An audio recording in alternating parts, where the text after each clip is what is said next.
Welcome back to another episode of Gay It Forward, and guess what, guys? I still don't know shit.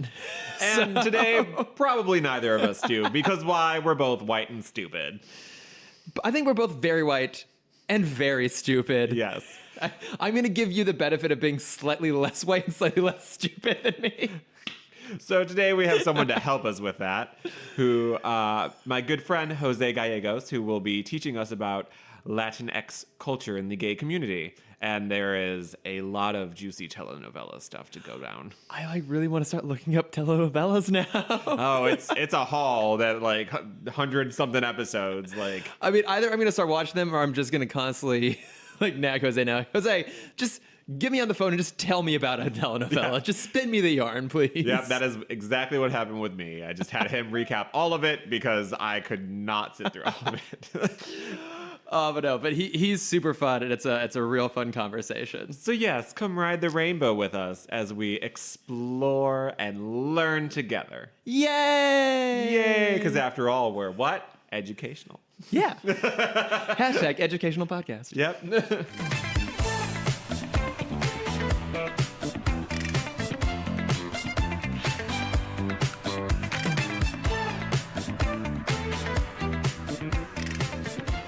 So, how are you supposed to pronounce like when they write it like Latinx? Oh, it's just Latinx. Latinx. Oh, okay. Yeah. So I am, as you'll discover, very ignorant. I blame that mostly on my extreme whiteness. Chris is the most white. That's fair. I'm wearing Batman socks right now, just in case that wasn't clear, my whiteness. Oh, see, I'm wearing Hanes cool socks. Ah, see, you're so much cooler than I am. Adidas. Yeah, from my Batman socks and my completely black, white, and gray color palette in my apartment. There's absolutely no color in here whatsoever. Except that giraffe. Except for the giraffe, yes. In your very white apartment. Yeah, it's about the most white place possible. You can't see it, but around the corner of my kitchen, there's a massive picture of Al Gore on my wall. There's a story behind that, but I'm not going to go into it now. I'm very curious about this. But yeah, so I've heard the term Latinx. So forgive me, this is a super ignorant question, but that's why we have Jose here. Exactly, yeah. So is it referred to Latinx because is that a way to basically put a broad blanket term over like Latino and Latina, or? Yeah, so basically, like with any kind of language structure, it's more patriarchal and more skewing towards kind of male-dominated society. Shocking. Or binary gender norms. So in more of the Romance languages, so like French and Spanish, you have these kind of genders towards words. So like a chair is feminine. Yeah. Versus a table being masculine, which Yep. makes absolutely no sense. I remember some of my French. Actually, and plus if you think about the interaction between chairs and tables, it really should be the other way around. Like chairs are going underneath the table, like just slotting in there real conveniently. Someone messed that up real bad.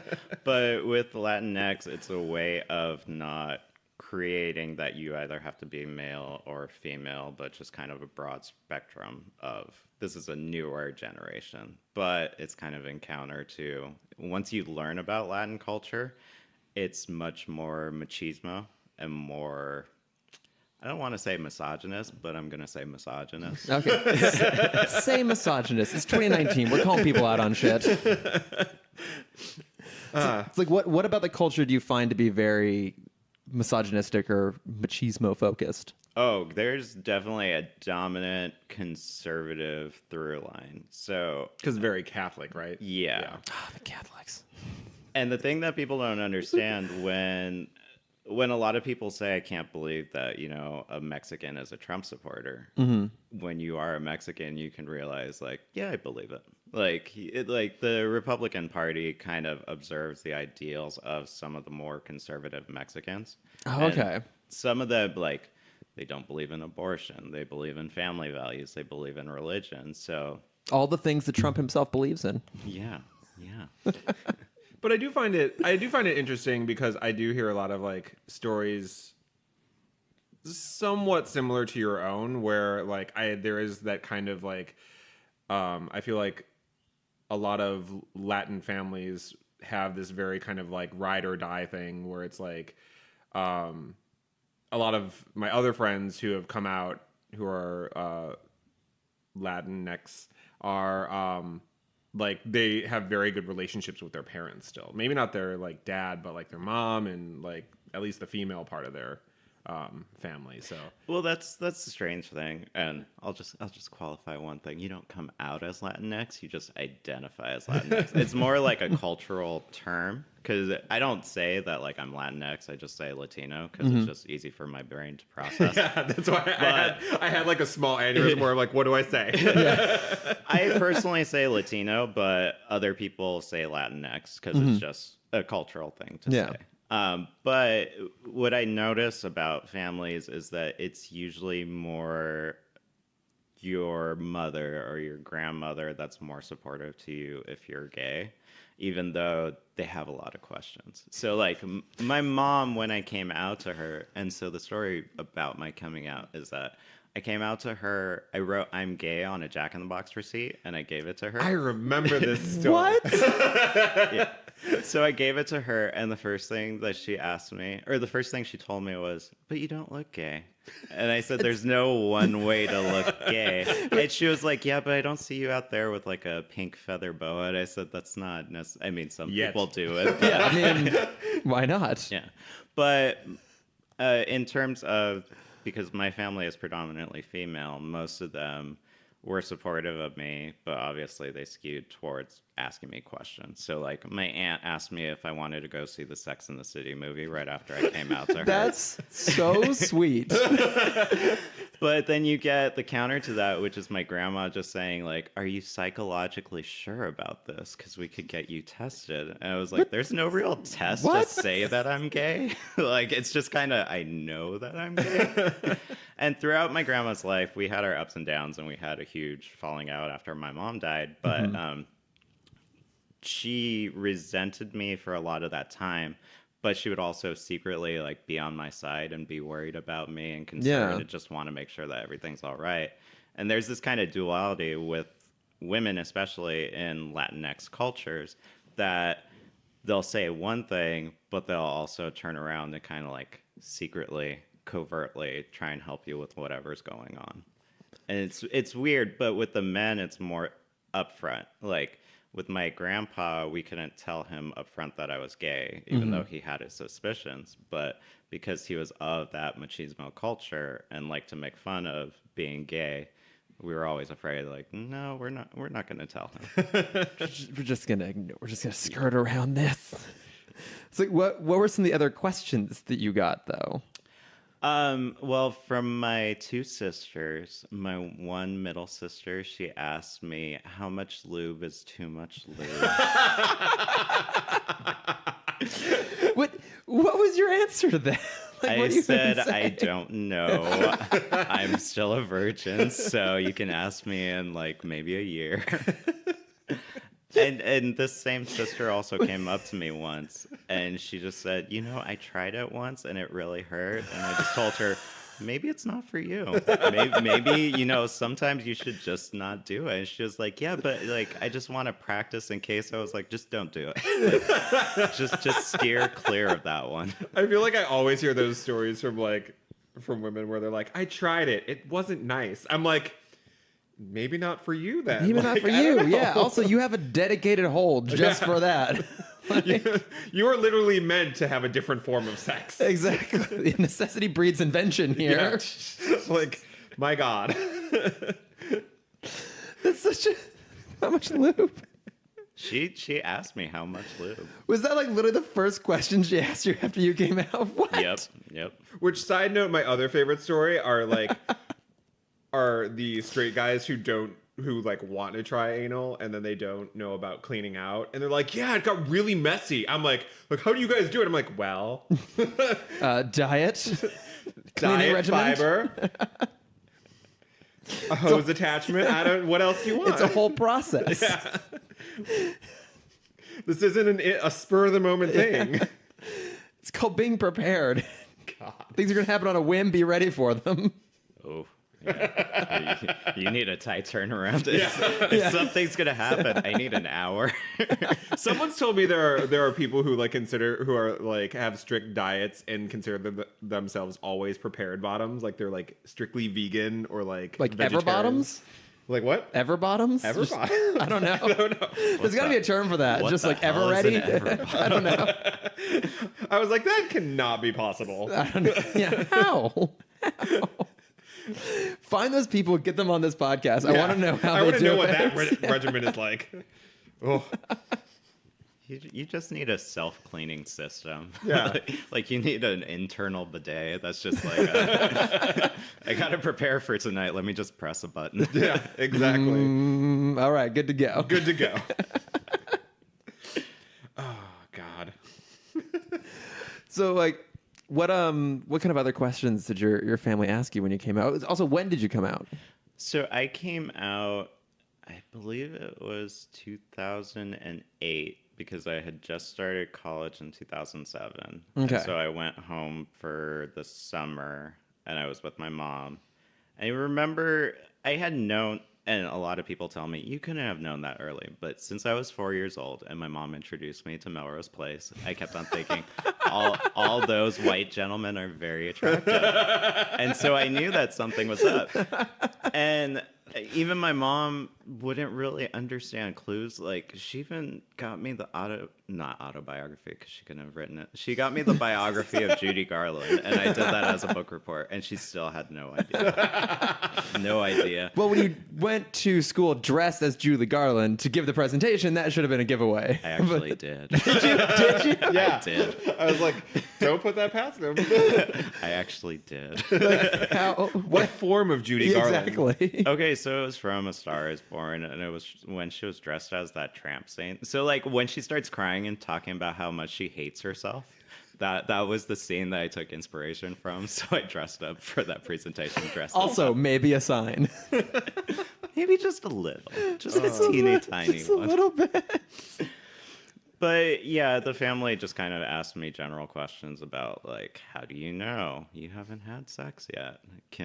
Did somebody touch you? I love how that's the teller. How do you know you haven't had sex yet? Yeah. Like, that's magically going to make a difference. Well, they just inevitably thought that, like, somebody touched me, and that, like, you know, from Like there a good Catholic sprouted. family thinks. Yeah, exactly.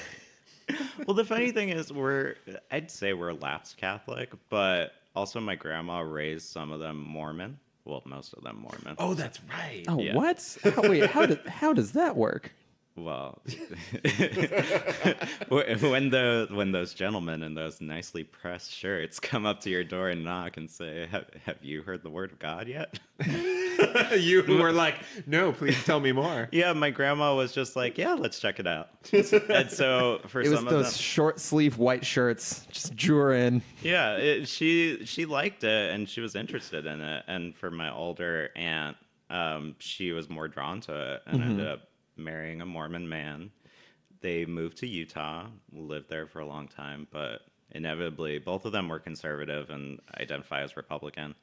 Her children, however, are very much liberal and very much not of the same persuasion. Like, I told both of my cousins before I told her, and once I said, like, okay, you can tell my aunt, they told her. She had problems, but not ones that she necessarily wanted to vocalize. Okay. And so it was a lot of, like, but he doesn't seem gay. So, like, how did I not know all these years? And, like, I took him to Disneyland and I still didn't know. It's like, What? Probably because Disneyland is inherently very gay in itself. So, but also she took us to Disneyland around Christmas time when everybody and their mother are there. Oh, and so that we'd is have to super stay gay. from 8 a.m. till 2 a.m. naturally. in the freezing cold, Naturally. waiting in lines for everybody. So I enjoyed that they took me and paid for everything. But at the same time, it's like, can I get a break? Can I, like, sit on this bench and sleep for a little Can I bit? sit? You will sit on the ride? I remember that would be the excuse my parents would give me. Can I sit? You will sit when we get on the ride. I'm like, okay. Yeah. To this How day, dare you ask? To this day, I still don't like parades because now I'm like, why do we sit for a parade when now everyone's there, and the rides have no lines. Oh, the parades are never worth it. They're never on. Never worth it. No. If anything, the parade's going on, you run to the furthest corner of the park. Although I will say, I forget what it was called, but that last one they had about 2 years ago, which was like all the glowing. Oh, the dark electric light. Yeah. thing. At the very end, they had this section of like, I don't know, boys spinning something, and they were all very attractive. Oh yeah, like I think I've And actually. I was like, this is my favorite part. Yeah, I have watched that parade once, and again, it was a couple years ago. I was with my family, and so they actually wanted to watch parade. This is my cousin too. He's like 8. Okay, we'll sit and watch the parade, watch the fireworks. And as I'm watching it, I'm just looking at all the dancers, going, "Gay, Yeah, gay, right? gay, straight? No, sorry, gay." It's like my gaydar is like blaring during those parades. I'm like, oh my God. Yeah, it's more convenient to switch it to a straight dar. Yeah, it's basically almost a pride parade. I know. I just wanted to follow them. Like, where are you guys going? Oh, Do you need help getting out of this light harness that you're wearing? I've heard that behind the scenes it's a very incestuous. Yes, I've heard that as well, as to be expected. You have Yeah. lots of downtime. What are you gonna do? You're all Wait fit for that next dancers. parade. Yeah. Everyone's gay and has a fitting room. I'd believe it. Yeah. I'd need my own fitting room. Disney provides their own branded lube. It's great. But how much do you use? I don't That's know. the question. I've never asked that question. Okay, wait. So I am curious though. What was the thought process behind writing "I'm gay" on a Jack in the Box receipt and handing that to your mom? Okay, so the problem I had was like I couldn't vocalize it to my mom. Mm-hmm. I could tell all my friends, and I did tell all my friends before I told my mom, because it was just easier to lose them than it was to lose my mom. Yeah. Right. Yeah. So when it came time to tell her, she had to go to the doctor to go get tests for something that could have potentially been life-threatening. Oh my and God. she was worried. And so I went up to her room and I was like, I'm going to tell her. I'm going to tell her. And then I stood in her doorway and she was putting on her makeup and she had her hair tied up in a towel. And she looked at me and she just had this eyebrow pencil. And she was like, can I help you with something? And I just looked. I was like, do you want a coffee from Jack in the Box? And she was like, sure. And so we lived in Baldwin Park, and I drove down to the Jack in the Box, which was like 2 minutes away. I just was sitting in my car, and I was like, okay, I got to tell her, but I can't tell her because I'm so afraid of telling her. What can I do? And then I was holding on to this like crumpled Jack in the Box receipt, and I was like, okay, I'm just going to write it on here and just hand it to her. And I gave it to her. You have a coffee and a gay son. Yeah. I gave it to her, and then she just kind of looked at it, and she looked at me. She inevitably changed the story, and she was like, I read it, and I saw that it said, I'm gay. And I thought, that did not happen, because you clearly responded back to me. We're like, but you don't look gay. And I was like, but I'm just going to let her have her little fantasy right now. Oh. So the way that she described it was like, she didn't initially believe it because she was worried about me. But the way that I describe it in realistic terms is like she didn't necessarily accept it on the initial outset, but slowly she grew to accept it and to become like one of my major proponents and my biggest defendants. Because for the longest time, my mom lived a self-destructive life. Mm-hmm. And it wasn't until that she had me that she actually tried to change. And like my family will attest to this, that it was my birth that changed everything for her. So she was just overly protective of me, and especially when I became gay. When you flipped the switch. When I came out to her, it was just kind of like she understood how cruel the world is towards people who are not inherently white and heteronormative. Mm-hmm. So it's kind of like that Paris is Burning thing where it's like you've got one knock against you because you're black, you've got one knock against you because you're gay. You've got one knock against you because you're a Mexican in a white-dominated society, and you've got another knock against you because you're gay. So she didn't want these things compounding me because it's just going to be a complicated life. And I just told her, like, I'm going to live my life the way that I need to. If there are any problems, obviously, I have you to support me. But I need to figure out what I got to figure out in order to be happy. And this is part of the process of accepting who I am and letting you know who I am. And I told her, this is only a small part of me. Like, it doesn't completely define me. Yeah. But Jonathan would probably say it does define me with all the wigs and the dresses. But the wigs and the dresses, that's just for fun. I mean, that's not For extreme fun. For And extreme don't forget fun. the jumpsuit. Don't forget the jumpsuit. Yes. And oh god, I still miss that series you did on Instagram where you would just take like the like classic photos of like starlets and stuff and then recreate them. Oh, my imitation game. Yeah. Oh my god! Wait, what's your Instagram handle? I have to look this up on air because So, it sounds amazing. I don't know if I have it up anymore, but it would be under the imitation game, and there were a bunch of underscores, and I don't remember how I placed it. I think it was like the imitation game, the imitation underscore game, and I think I brought it back up, but it might be deactivated, but I don't know. 'Cause this sounds incredible. But I was definitely a bathing beauty sometimes. I was definitely beautiful.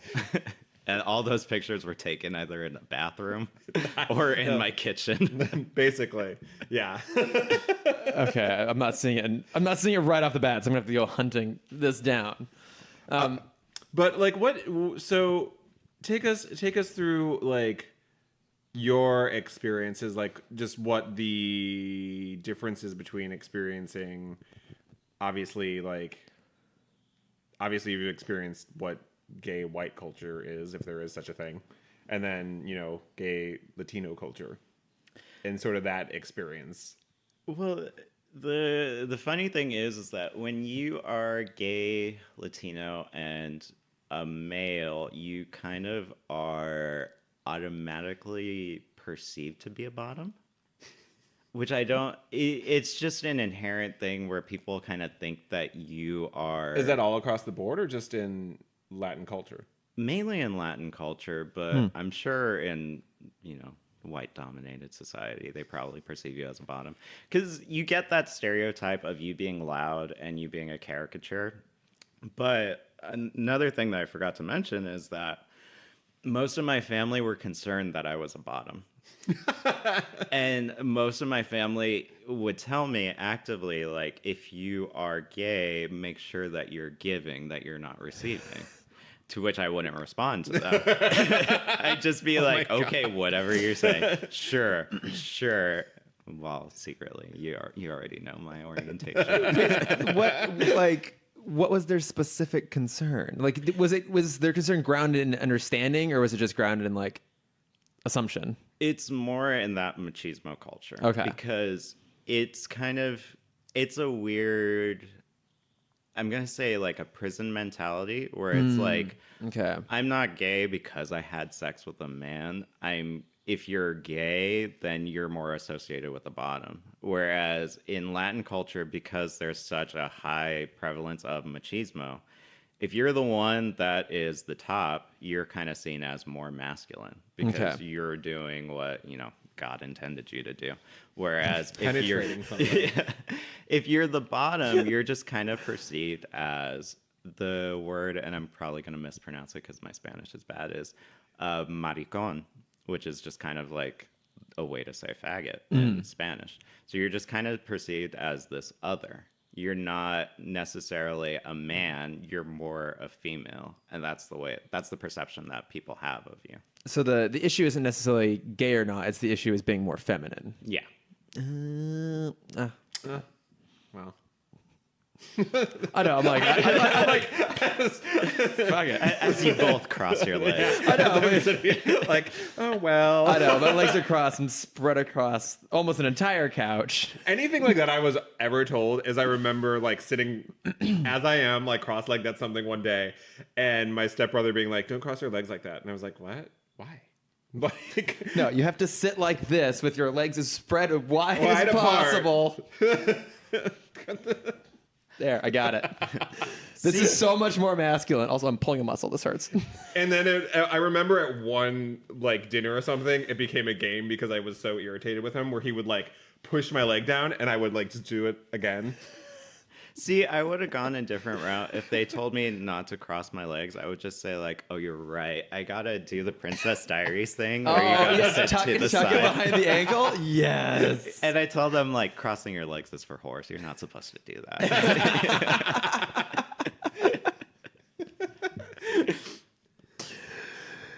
So Jose, so you grew up in L.A. or near L.A. Where did you say you grew up? Oh, I grew. Okay. It sounded like you said Europe and Yeah, I LA. heard- Europe and Europe as well. LA. Yes. Grew up in LA. Yes, all over Europe and Los Angeles. Europe and LA. Which do you prefer? I grew up primarily in Southern California. So my trajectory is from Latino to white culture to Latino to kind of mixture. So I was born in LA. I grew up in Pasadena, moved to Simi Valley, then to Northridge, then to Woodland Hills, then to Baldwin Park, Temple City, or no, Arcadia, then Temple City, then Baldwin Park again, then LA proper for college, and then I've just lived here ever since. Okay, yeah. So Pasadena, very white. My God. So like, what has your experience been like as an adult dealing with LA gay culture? Because it's, I mean, from my perspective, it seems pretty white, but then again, Oh, it's extremely look at white. me. Yeah, So- like Extremely I hate white. to say it, but it feels like it gets whiter. Well, especially if you're going to West Hollywood. And that was my introduction to kind of LA gay culture, because when I came out, it was my sophomore year and I had found my group of friends. And so we were going more frequently to WeHo, specifically to Tiger Heat, which if you've been to Tiger Heat. I haven't either, Chris. So like, I know what it is, but I haven't been. What is Tiger Heat? Okay, so Tiger Heat is like down closer to Hollywood. It's primarily twinks, white twinks. They're just dancing the night away to pop songs. And it was around the time that Lady Gaga was coming out. So like that was predominantly the playlist that they would always play. Because it was like what, 18 and up or something? Yeah. Yeah. It's an 18 and up club. Does this place still exist? I think it does. I'm not 100% sure. I haven't been back since like 2009. Yeah, I don't know if it's still around. I know when I moved out here and I had heard about it, it kind of like bounced around. So like, oh, it's going to be Tiger Heat night at the Abbey. Oh, it's going to be Tiger Heat night at Mickey's, like that kind of thing. Like it wasn't stationary the last time I. But it was definitely there, and the only kind of comparison that I had to it was, I don't know if you guys were here for when Arena existed. No. No. Oh my God, Arena. Okay, for any of these listeners who have been to Arena. So Tiger Heat is like this pristine white people place that just like seems so clean, so classy, and so slutty. When you go to Arena, it's just like not necessarily that you feel like there are roaches, but it feels kind of skanky. Like you, if you saw one, you wouldn't be surprised No, or I would shocked. not. You'd be I like, would "Oh, not where be have you been surprised. all night?" And I had never been to a place like that. And in counter to that, you just see a lot more diversity. And it's just surprising to see that, because you go from a place that's just playing pop songs nonstop to a place that, you know, will play rap, will play R&B, will play whatever the night away, and people just dancing like they don't care. Like it was great, as well as being very skanky. But Well, things can be both great and skanky. Look at Jonathan. I know, right? Hey. Also coming out around the time when you're getting stuff like Adam for Adam and Grindr and Scruff, like all that, you start to notice it more frequently how white gay culture is. Mm-hmm. And though most people don't like to admit it, they do skew towards a preference of, I'm a white male looking for a white male, or I'm a person of color looking for a white male. And you get passed up a lot. And especially, not to kind of self-deprecate, but when you look average and you don't really categorize yourself according to certain boxes, like I could never call myself a twink. I couldn't call myself necessarily a bear. So I'm just kind of in this in-between, like, otter position, I guess. I fluctuate between, like, what exactly I can be. There's a term that I'm going to claim I came up with recently called an in-betwink. I'll go with that. Yeah. So when you're one of those... Now she's making up words. We just taught her words. Now she's making them up. All right, great. So when you're one of those... I learned quickly.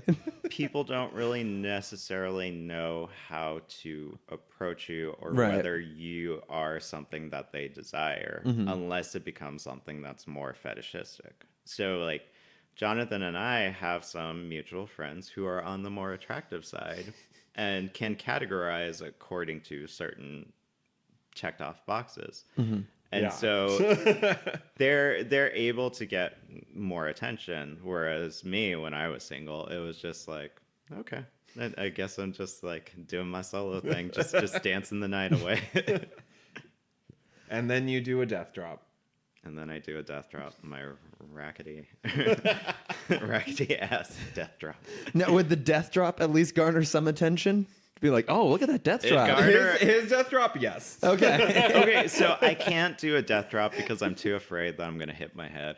So what I do, I'll kind of give a demonstration just so that you can see, but this isn't a visual medium. But it's basically I just slide myself on the floor and say I'm doing a death drop. It's a very slow split. Okay, all right. Live on air. Let's see. It's basically Jonathan, he'll be in the club and I'll turn to him and he'll be like, do you want to do a death drop? And I'm just like, I'm doing a death drop.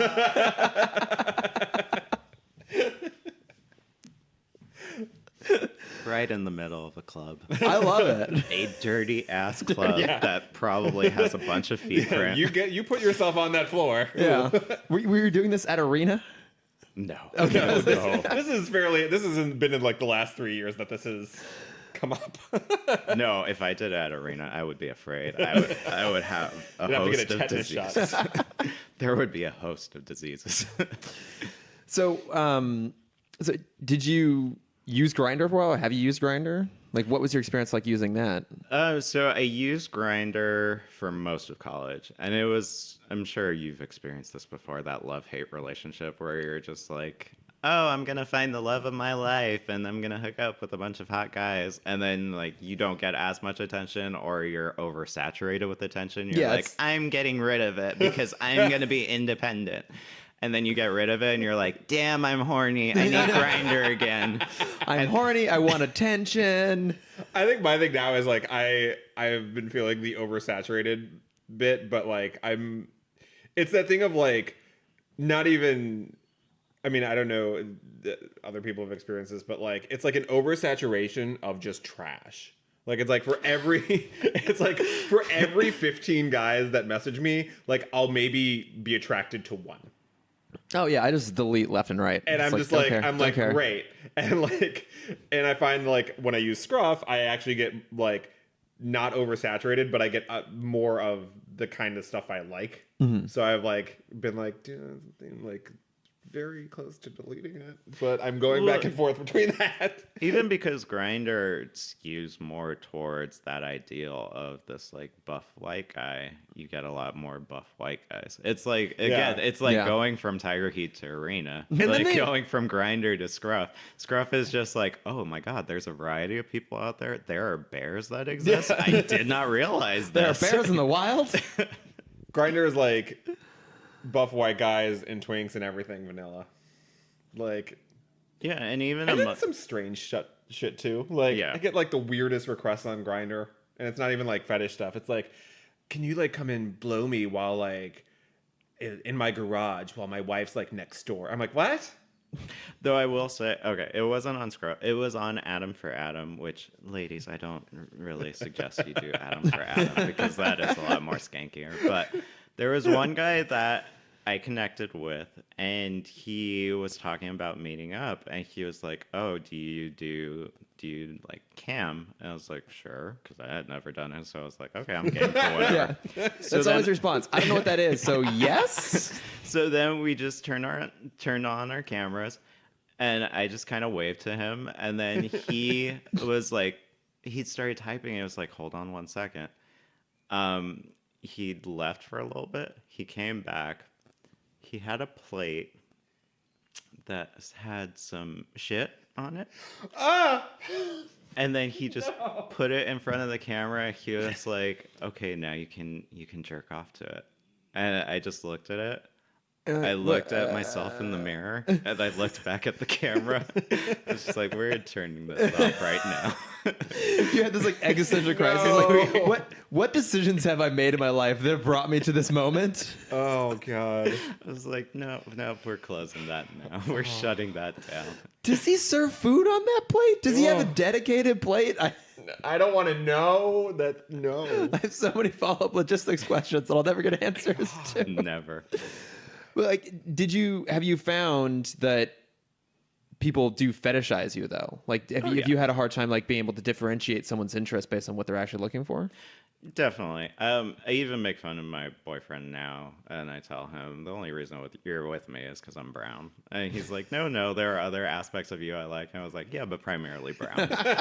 And so he'll make fun of me, and he's like, well, the only reason you're with me is because I'm white. And I'm like, yeah, but fetishization is whoever's in power. Like, I can fetishize you, but I'm not the dominant one. I'm not the one that has all that cultural clout. You fetishizing me is just like, you're a white man who likes a brown booty. So, there goes that. Wait, so how long have you been with your boyfriend? Oh, we are going on 6 years. She's committed. Oh, congratulations. She's committed. Oh, Ross. I mean, I don't understand the concept, but I applaud you. Yeah. Like, some days you want to kill her. You definitely want to commit murder and just like, how can I get away with this? When I told him to get an Apple TV, he asked so many questions about it and was just like, but can you program Rachel Maddow on there for me? I was like, there's no programming. Like, you just get the app. Wait, and he was like, but it's just like a cable package. Like, I just choose which channels I want. I was like, you choose which apps you want. And he was like, but I have so many questions. I was like, I'm not going to answer them right now. Just get the damn thing, read the instructions. Hang on, he's white and doesn't understand how an Apple TV works? No. Man, he's a bad white. girl. He's a special girl. It wasn't until I got with him that he actually got Wi-Fi. Was he using dial-up? No, he doesn't have a computer or anything. So, and I told him, if you get Wi-Fi, you can use an Apple TV, and he was just like, "How does that work?" And I was like, I'm not explaining any more things to you. Just get the thing. We'll set it up, and then you'll figure it out. Is he a Luddite? Like, does he call you on a CB radio? I'm so confused right now. The joke I tell amongst my friends, because most of them haven't seen him. Jonathan's seen him. It's one of those rare sightings where it's like I see a Bigfoot in the woods and it's like, okay, it does exist. But I just tell everybody, like, it's like a George Glass situation. Like, he doesn't exist, but I'm just saying he's my boyfriend. It's one of those things where it's like we've made plans to do stuff, and sometimes he shows up and sometimes he doesn't. And Okay. it's just kind of like, oh, Ross is here. Like, hey. Also, can I ask what's the George Glass reference? Have you watched The Brady Bunch? Oh, So when Jan wanted to seem more popular, she told everybody she had a boyfriend named George Glass. Didn't they? Because that was from the show, right? Or did they? They did it in the show, And then but they also did it in a very Brady sequel. Okay, that's why it sounds And familiar. that one right. is even better because Marsha reacts with, she's like, "That's funny. I never knew of a George Glass at our school." skill. Now, here's a question, just because I know it comes up a lot between friends and people and stuff like that. But like, is there a difference? Because I know that with the gay community, there's a whole debate of like of having a quote unquote preference of like no Asians or like that's just my preference and stuff like that. Is there a line between having no preference and then fetishization of someone? You know, because it's like I have that situation where sometimes like I'll like a person of color and then I have to go through am I fetishizing them or do I like them or like how is that? What is there a difference or is it just because being white it tends to be? I don't necessarily think that there's a difference because it's more so how you're programmed. Because the way that I was taught in film school, and especially with women in film, is fetishization is just kind of breaking them down into certain components that you overly emphasize or you overly like are able to gain some kind of pleasure from them. So like, if you notice a woman in film, she'll be broken down into things like her legs or her boobs or in some rare cases her vagina or something that where it's just like you're not necessarily fixating on her as a whole. You're fixating on that one component of her. And so I think that our preferences are based on the kind of media that we consumed. And why I say that like I fetishize white men is because, as I said before, my mom introduced me to Melrose Place. And so when you only see white people on TV, it's just like, okay, that's like an ideal. That's something that's sexy. That's something that's attractive. Which is why like I'm more problematic, because I don't necessarily and haven't necessarily dated outside of the realm of white men. Like I would occasionally hook up with somebody. I once in one encounter slept with a black guy, but that's about it. And it's problematic, and I can recognize that, but I can't really overcome it because that's just the way that my mind is programmed.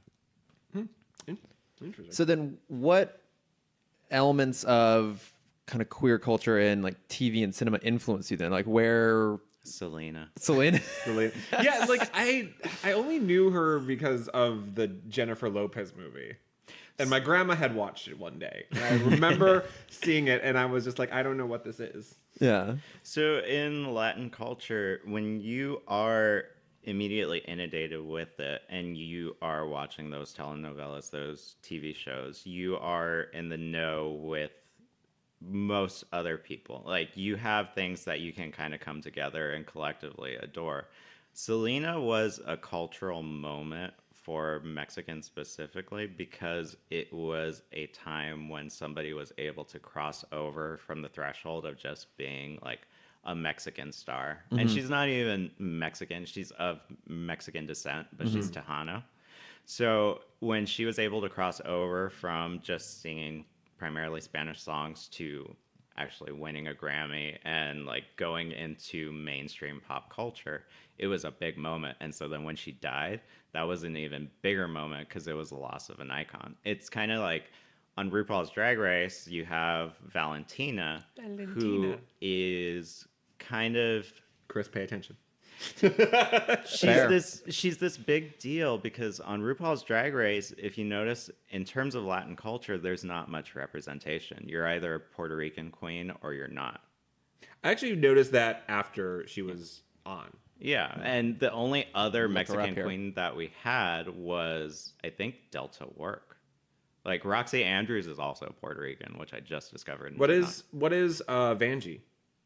I'm guessing she's Puerto Rican as well, but I'm not 100% sure, so I can't be quoted. But Valentina was all about the drama and all about her Mexicanness. And so when she came up, one of our mutual friends, Marshall, was telling me in All Stars 4, like, oh, you're rooting for Valentina. I said, no, I'm not rooting for Valentina because she's crazy. I love Valentina because similar to Selena, you don't get that representation that often. You don't get that Mexicanness. You get the Puerto Ricanness. You get occasionally like some Dominican, occasionally some Asian, but primarily white.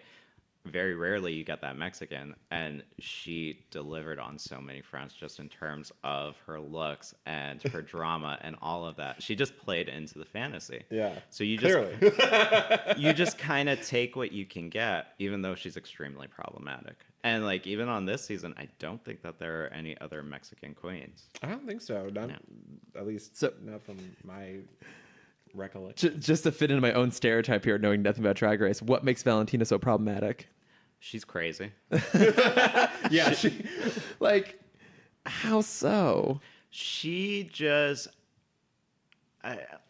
so I was listening to some YouTube review channel, which I will not name the name of because I also inherently have some problems, but I still watch it. But they were talking about Valentina. It's Logan Paul.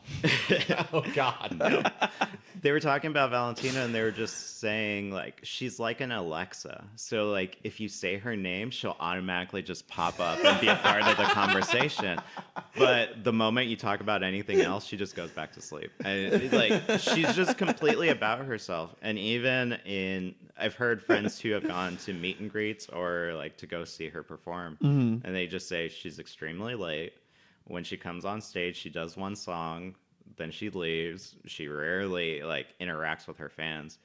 She's just a very problematic person. And even the queens that were on her season talked about how much they didn't like her because she didn't want to interact with anybody.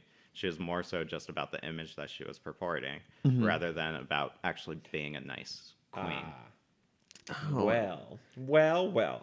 That's so interesting. So I guess I hadn't really thought about that before in terms of when you have such limited representation, you are kind of in some ways like stuck with what you get. Like you have to kind of identify with her, but also find her problematic, and you have to, I imagine, kind of walk a line a little bit in that regard. It's like, okay, here's the good things, here's the bad things, because there's fewer places to go, I guess, in terms of finding that same representation. Yeah, it's even the same with gay culture, because Jonathan and I have had frequent conversations where we talk about gay movies, where it's just like you rarely get a good gay movie. Yeah. Like you'll get maybe one or two a year. Thankfully, we're getting more. Yeah. But before, in like that 90s era and early 2000s, it's like you got whatever they gave you. It was Will and Grace, it was Queer as Folk, and that's what you had. Yeah.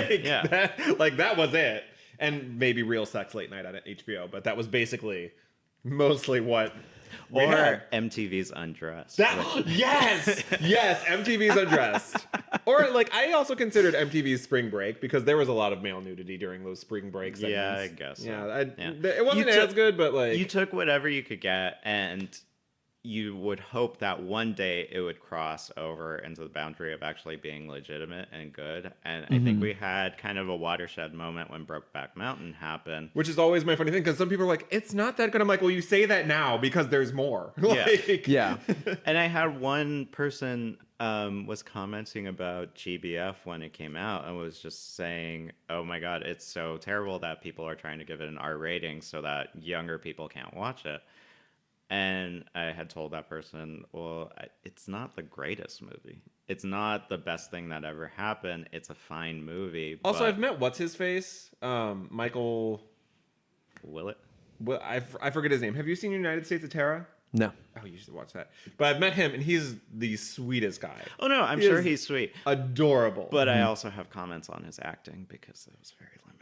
Yeah, it is very limited. But he is very sweet. I'm sorry, when you're directing somebody as drunk, the first thing that you don't say is, I'm drunk. No. No, you pretend that you are not drunk. You try and hold it together. No, that's absolutely true. I read Michael Caine's first autobiography years ago, and he talks about that it was a great piece of advice he got from, it was like fucking Laurence Olivier or someone, but it's basically like your problem, he's just telling Michael, your problem is you're trying to play a drunk. Like a drunk man is pretending to be sober. It's like, oh my God, it's genius. Yeah. But when I told my friend, like, it's not the best movie, and I said there are other more deserving movies, like something like Weekend is such a masterpiece because it's something that I'd never seen before, which is a film about two gay people that isn't focusing necessarily on them being gay. My favorite thing still when I show that to straight people is they're like, you can have sex face to face? Yes. Oh my God. Yes. But it's a movie that sexuality isn't a narrative impetus. It's just a character trait. And that's what I like about certain movies that have come out lately. Like The Favorite. It's not about AIDS. It's not about like coming out. Yeah. But like The Favorite, I love that movie so much. Not only because of the lead characters, but also because it doesn't try and shy away or try and turn their sexuality into some major plot point. It's just a part of it's part of their dynamic. Versus something like Mary Queen of Scots, where it just kind of tries to inundate you with like, there's a gay character and we're gonna accept him because he's different. I still want to see Isn't It Romantic, because I heard that it makes fun of that fact in movies. It does. I have seen it. Is it good? It's fine for what it is. Like it knows what it wants to be and it mostly succeeds at it. But like when she goes into the fantasy world, she has a gay best friend who is like, they even point out like the most stereotypical thing. Like he doesn't have a job. He just shows up whenever. He's got ridiculous stories. He's constantly doing like ridiculous stretches and stuff. And then when she gets out of the fantasy, they bring that back around in a way that's actually really funny. And there are so many movies that do that. And like when Jonathan and I were watching A Christmas Prince, there was one character. God, you queens. There was one character that was inevitably supposed to be gay, but I could not tell you a single fact about him. Yeah. Because he was just given a bunch of... And then when we tried to figure... Because they didn't necessarily say he was gay. It just got to a point where we were like, okay, I think he's gay.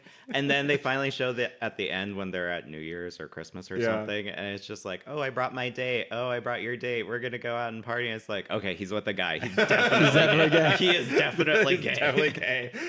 It's like, make us question it a little bit. Yeah. The question I want to ask, do you find in Latino culture, on top of just like the way sort of there is this strange, somewhat segregation amongst, people in gay culture in general, is there a segregation in Latino culture? Like, do you find that like, being Mexican, like, and being Puerto Rican, is that like a separate box that people try and put each other in? And I wouldn't say necessarily a separate box, but it is something that is fundamentally a part of it, because if you're not Mexican, you don't like to be called a Mexican. Because a lot of people try and lump it in as you're brown, therefore you must be Mexican. And so many people get offended by that because it's a different heritage and it's a different culture. And whereas I can speak towards my Mexican culture as I know it, because it's kind of whitewashed since I was born in California and don't speak Spanish myself. But I can't speak to somebody who is of Puerto Rican descent and the things that they do, or somebody who's of Cuban descent and the things that they do, or any of the South American countries, because it's different, even down to our dialects, and some of the words that we use are completely different. Yeah, because I know I've been told that at least in some ways in like African American gay culture, that there is some extra forms of like segregation, like skin tones. If and you're such like if you're that. light skinned, you're definitely segregated. But in Mexican culture, I mean, So I don't know if there's like, there are some aspects of Mexican culture where the more light skinned you are, the more I don't want to say featured you are, but there's definitely an upstairs downstairs kind of thing. It's that passing thing. I think I've heard you say it as. There's like There are some people that can extremely I mean, my passing is white is what that means. Yes. Just making sure. my Mormon I gather from aunt- context clues. My Mormon aunt can definitely pass as white, and most of my aunts and uncles can pass for white, but I myself cannot, because I've got all this melanin on me. But even in terms of media, because whenever I would watch a telenovela, it skewed more towards the lighter skin, whereas whenever you got into kind of the slum area, so like one of my favorite telenovelas is Maria La Del Barrio. But Still on Netflix? no, it's gone. It was so sad. I had to rush through all 190 episodes because it was leaving. To give our God. listeners a scene, it's that scene that had gone viral. It's the one that had that scene that went viral, where like you see the woman walking in the room and it like does that like zoom close up, and then suddenly everyone, like this one woman is kicking the crap out of everyone. Okay, like the so cripple girl and all of that, and like So there was this viral clip. The character's name is Soraya Montenegro. She discovered that the boy that she was dating, and it was a boy, he was like supposed to be 15 years old, and he was the son of Maria La Del Barrio. He was kissing her invalid stepdaughter who was bound to a wheelchair. Her name was, I think, Alicia. Anyway, so he kissed her, and then all of a sudden she came into the room, and she's just like, "What are you doing?" And then she just starts slapping the shit out of this girl in a wheelchair. And it became viral just because of that. But the entire series, if you watch it, all of the wealthy people are lighter skinned. They are definitely lighter skinned. Whereas where you get down to the slums, and the only reason that they feature the slums is because Maria La Del Barrio was from the slums and rose to prominence. But even Thalia, the lead actress, is lighter skin. So like in order to make her seem kind of rough around the edges, they just added a bunch of dirt to her face. Oh god. And so they go back to the slums because when she was crazy, she gave up her baby to some like candy lady. Her husband. Okay, so I'm gonna try and explain the story. So she got married to Luis Fernando, and then they had sex, and she got pregnant, and he went away for business, and his brother came back, and his brother was in love with Mariela del Barrio, but she was like, I'm married to Luis Fernando. I could never betray him. And then the husband saw this and he was like, oh, you slept with my brother. I'm going to divorce you. We're going to get a divorce. And she's like, but Luis Fernando, I'm pregnant. He was like, oh, it's probably my brother's baby. And then she just slowly goes crazy. And then she's just kind of like this feral animal just walking the streets. And then she goes into labor and she's at the hospital and they're like, oh, here's your baby, ma'am. And she's like, no, that's not my baby. Like, I need Luis Fernando. And then she's just walking the streets with this baby. And she sees some lady who's just like, oh, I'm selling candies. You want a candy? She's like, can you hold my baby while I take a phone call? And she just leaves the baby with her. And then, so like the baby's raised by all these people who are just people of color. They're the darker skinned people. They're the Cubans, the Puerto Ricans. They're like the tall. There's a very tall guy, and he seems like a giant. But everybody is of darker skin because they're from the slums. And so that's kind of like an upstairs downstairs categorization that you get with that skin tone. Now, in terms of gay culture, I don't think that they would necessarily recognize that. I think it's just when you are Mexican, you kind of are that brown person of color. But it doesn't become like cliquey, like, you know, sort of. Oh no, like if you like Puerto Ricans ostracize Mexican men, like stuff like that. I haven't noticed that. I mean, most of my friends, my like immediate friend group, we are. Because I've also Mexican. noticed that's a little bit in some of the Asian like gay cultures. Like some people will like not like being around Japanese people. Mm-hmm. Like I have friends who are like Korean, and some of them don't like being around like Chinese, and it's just it's a very interesting sort of. Well, I think that also that has to do with dynamics of culture and especially war. Yeah. I think that adds a certain element to it. That whole thing. But that's why I was, I was wondering if the same thing existed, because I know certain things happen, and I was wondering if there was a certain kind of like equivalent to that. No, I never really had a problem with anybody that was of a different descent. But in terms of like my immediate friends, I've noticed that most of them tend to be Mexican or of Mexican descent. But I don't really know that many Puerto Rican people. I don't think that's by choice. I think that's just happenstance. I feel like I meet a ton of Puerto Rican people all the time. Well, I haven't met any of them. I also don't go out that often. That's so. very true. Yeah, that's fair. No, I do have a very important question though. Did Maria find her baby? Where did the baby go? See, this is the funny thing, is like he tried to get me into them, and I found his recaps much more riveting. Yeah, I don't know if I would want to watch the show, but I could definitely listen to you talk about it. A season of a telenovela is what, like 50 episodes? Oh no, a season of a telenovela. They don't have seasons. Yeah, it's just played every single day. Yeah, it just goes. So when it was on Netflix, there was no season. It was just like 100-something episodes. Yeah, so Maria eventually finds her baby, and she recognizes it as she's going to the opera, and then she's just like, that looks like my baby, even though I don't know how she could recognize it was a baby. a 6-year-old child. Bald child. Yeah, and then later on in life, she discovered him, and I think he was about 15 years old, and they go through this whole drama where she wants to tell him, but she tells the mother, and the mother's just like, no, you're going to take my baby away. I'm going to steal him, and we're going to go on a train for like, I don't know, Canada or America or somewhere.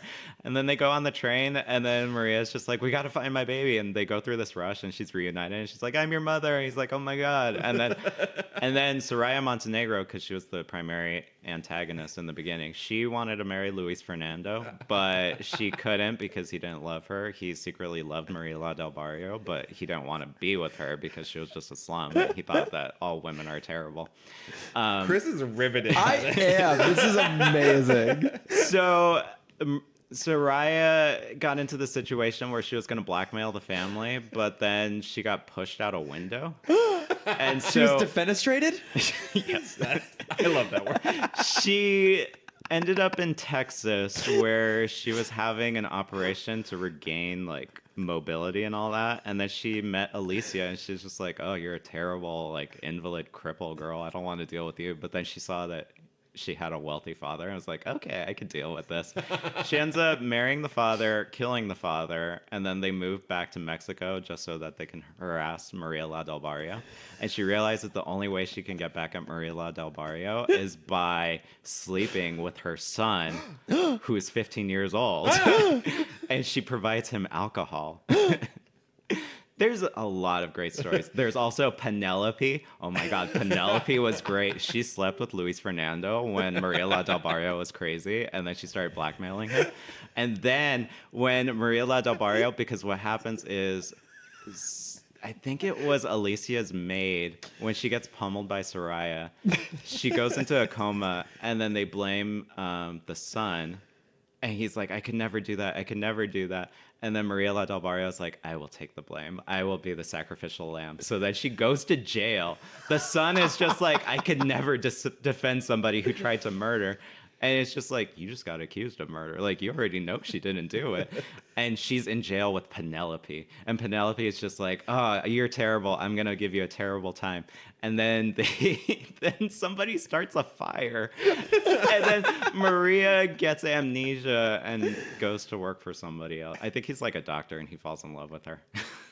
So is our telenovelas strictly Mexican culture, or are they across the board? They're across the board, but the primary ones that get the most recognition are the Mexican ones. And so, like, one of my other favorites is Carita de Ángel, which is about this little girl. It's basically like Mexican Madeline, except it's this rich girl. Her mother died, and her father's kind of been absent, but he tries to be back in her life. She goes to this like abandoned church at her private school and discovers that her mother, who is an angel, comes down from heaven to give her advice on life and all that. She has a talking dog. She has an aunt named Tia Pelucas, which means Aunt Wigs. She never actually shows her hair. She just also always has a colorful wig, but it's always a different color in the same style. And she's amazing. Oh my God. And then the father, he falls in love with a nun who works there. And she's just like, oh, I can't. I'm a bride of Christ. And he's like, oh, I can't. Like, you're a bride of Christ. And then the mother's just like, no, it's your destiny. You got to get them together. So this tiny little girl is like, oh, I got to get them together. And then they get together and then they have a baby. But so much more drama comes along because Tia Peluca, she marries some guy, she has a baby, but then it turns out that he had a high school sweetheart that he got pregnant, and she turned out to have cancer.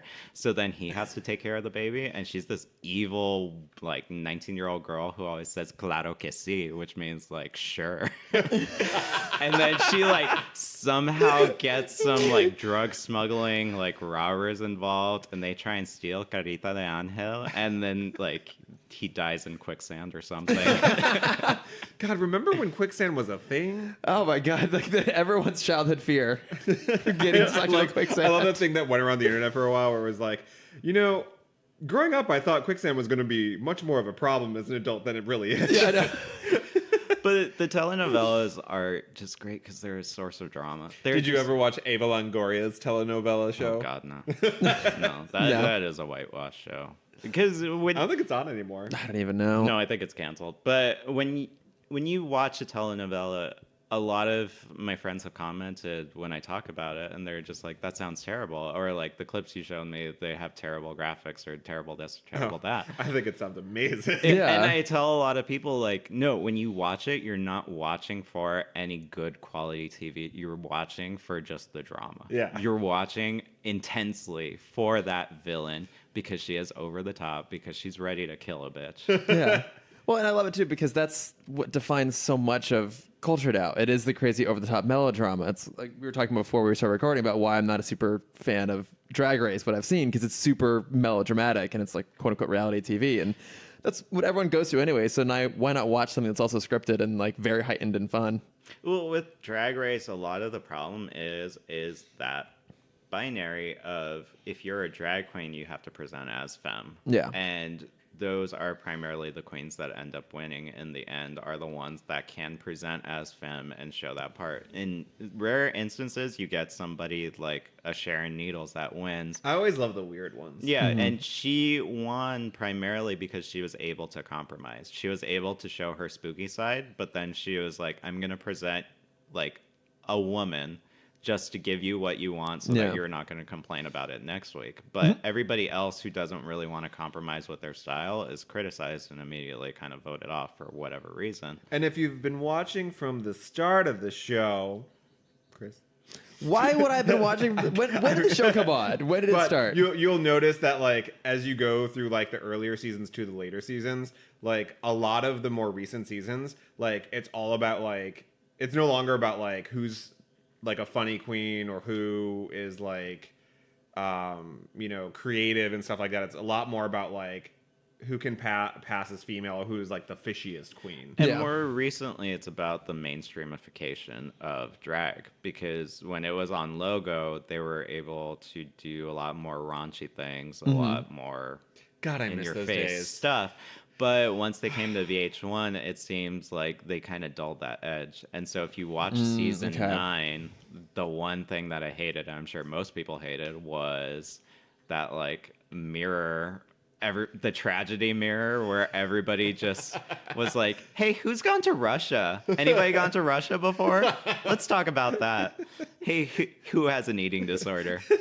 Let's talk about that. It became clearly like you could hear the producer being like, you should bring up the fact that that person like tested positive last week. And it's like, so like, since you tested positive, how have you been dealing with that? And it's like out of nowhere as they're just like doing their eye makeup, and every topic was like that. So how did it feel, Cynthia, that like now that you're free of cancer? I'm like, what the fuck? And that's why I skew more to. I still love Drag Race and I'll still watch it intensely, but like when you give me something as dramatic as a telenovela, I'm gonna watch. You're gonna watch shit that instead. out of that. So, Jose, is there a movie or a show or like some piece of culture you'd recommend for someone to watch if they really want to get a better understanding of specifically queer Latinx culture? Like, what is something you think would help convey that sense? Okay, so Netflix's One Day at a Time is amazing. People keep talking about this, that it's really, really good. Yeah. It's really great because the original was about white people, but this updated version is about, I believe they're Puerto Rican, or they're supposed to be Puerto Rican. Is it Rita Moreno's show? They're not Puerto Rican. I can't remember. Yeah, it's Rita Moreno. Okay. They're Cuban. Okay. So one of the supporting characters is a lesbian. So it's the daughter of the central lead. She's identifies as lesbian, but she has a relationship, and her girlfriend, well, you can't term her girlfriend because she's non-binary. She identifies as they, them. And so it's just her kind of traveling down that relationship, and her family also kind of reacting to it. And not so much that they kind of push her away, but that it. There we go. It says I'm a 95% match. Oh. they kind of accept her and just make fun of her for being really awkward, because she really is an awkward character. But I just love the shit out of that show. Yeah, I've heard good things about it, and I know there's kind of a movement right now to try and get more subscribers to keep it going. Because I think it's like teetering on the edge of cancellation, I want to say. No idea. I don't know how Netflix works those things. Yeah. They just do data. Like, yeah. I mean, there are some shows that I'm surprised are still going, but you know. But in terms of other pieces of pop culture, obviously Selena. And I would watch the movie We're gonna have Selena. to do a Selena episode. Yeah, we're going to have to. Yeah. Oh my God, Selena. The Selena movie, when little Selena is learning how to do the washing machine, and then she does that montage where she just kind of spins and she turns into Jennifer Lopez. Wonderful.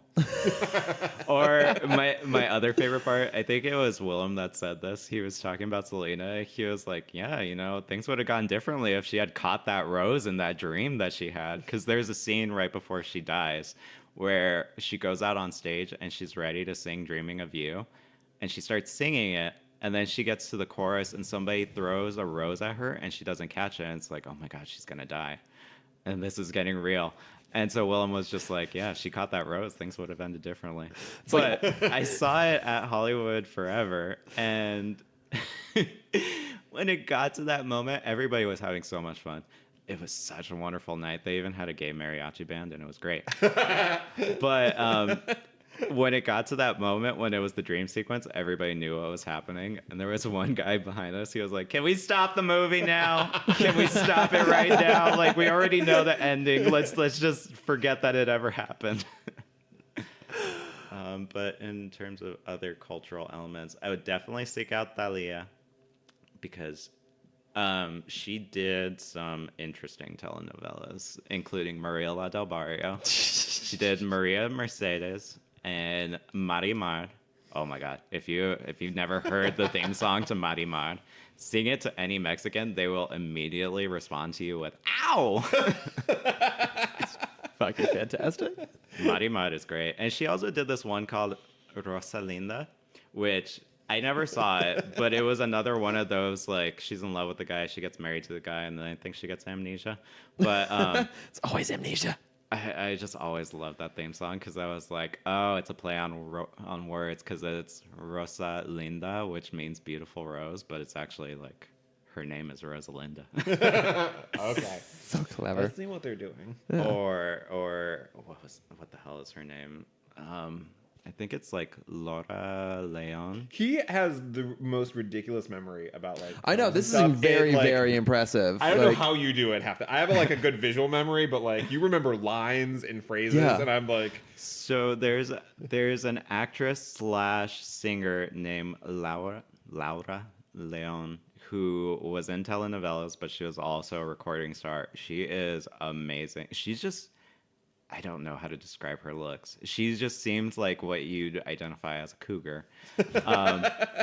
But she's always wearing these skimpy ass dresses. And she was in this telenovela called Dos Mujeres, Un Camino, which means 2 women, 1 truck, which starred Eric Estrada. And it was initially, oh my God. it was initially only supposed to be like 150 episodes, but because it was so popular, they extended it to like 200 and something. I do love that. Like with these telenovelas, there is like literally no subtext.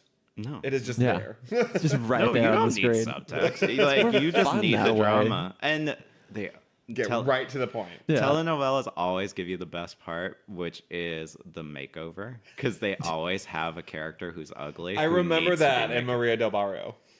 Well, yeah, but also if you ever watch Amigas y Rivales, which is, it's basically like frenemies is how you would translate it, even though it's really just like friends and rivals. There was a character, I forget her name, but she was just supposed to be like ugly and dorky and whatever. And then they got her really hot and they were like, let's introduce you to contact lenses. And she's like, okay. And then they just say that she goes to some college on a scholarship and that her cousin came by. Her cousin is so hot, is just like wearing this midriff and she's chewing gum and she's just like, where do I sit? And the teacher's like, oh, wherever there's an open seat. And she's like, oh, can I sit on this radiator right now? Can I sit on his lap? It's like, wow, you went from like 0 to 60 in the span of a minute. Oh God. Well, Jose, as we're wrapping up here, do you have anything you want to plug, anything you're working on, or do you want people to know your social media handles at all? They can reach out to you and get advice on which telenovelas they should be watching. See your killer looks. Well, I'd have to activate that account because I don't remember that social Well, you media. put them on your regular one. No, I deleted them all from there because I just solely put them on that one, but I forgot what the handle was. Anyway, my social media account for Instagram is Criterion OOP.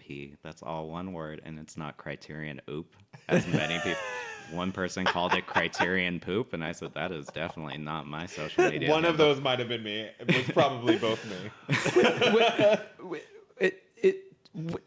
So many questions. What does the OOP stand for? Okay. Is your entire Instagram just photos of your Criterion collection? No, so when I first got into Criterion, For I those that don't know, that is a super fan film. it's a collection. boutique label that they Special preserve. editions. Yeah, they preserve a lot of contemporary and classic films.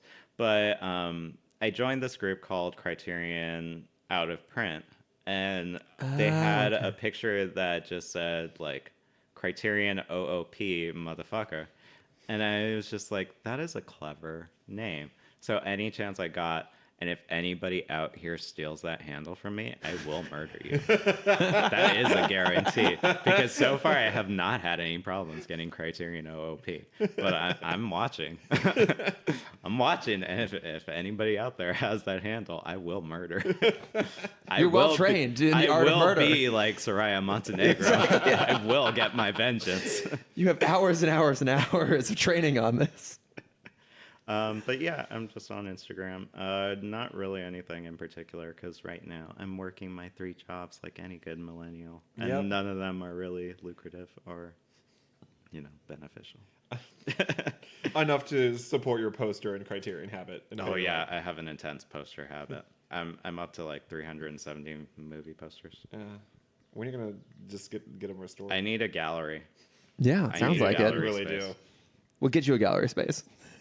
Everybody needs I don't know how. Somebody will get it. We'll make it happen. You need an apartment like Chris's. Yeah, I have a lot of blank walls right now. But see, I would have to cover up those windows. Oh, God, no. It's like the only natural light in the place. That's all I've got. You can never have a poster and have natural light. That's just asking for it to get destroyed. Oh, I know. I got to put like filters on my posters here because they're going to get ruined. Or you could put a film on there, like a UV coating, so that light doesn't Oh, can save my couch too. Good call. All right, well, I got to get going now. I got to go buy some UV filters to save my apartment. But Jose, thanks so much for joining us and making me slightly more knowledgeable. I'm excited to have you back for other things. For first period. For first period. For Selena. and Selena. Well, thanks so much. Thank you. Bye. And bye. Yeah. I'm like, that part too. I'm like, why are you looking at me? I'm like, bye. Goodbye, America. Goodbye, smooth transition out. All about the smooth transitions. Thanks for listening to Gay at 4. The podcast is produced by Chris Lord and Jonathan James and edited by Chris Lord. Music by Chris Humans and Colin Diaz. Artwork by Cameron Dexter. Please subscribe and review on iTunes. Follow the podcast at Gay at Forward on Instagram and YouTube and at Gay at Forward Pod on Facebook and Twitter. Got an idea for an episode? Send us an email at gayatforwardpod@gmail.com. Thanks and stay fabulous.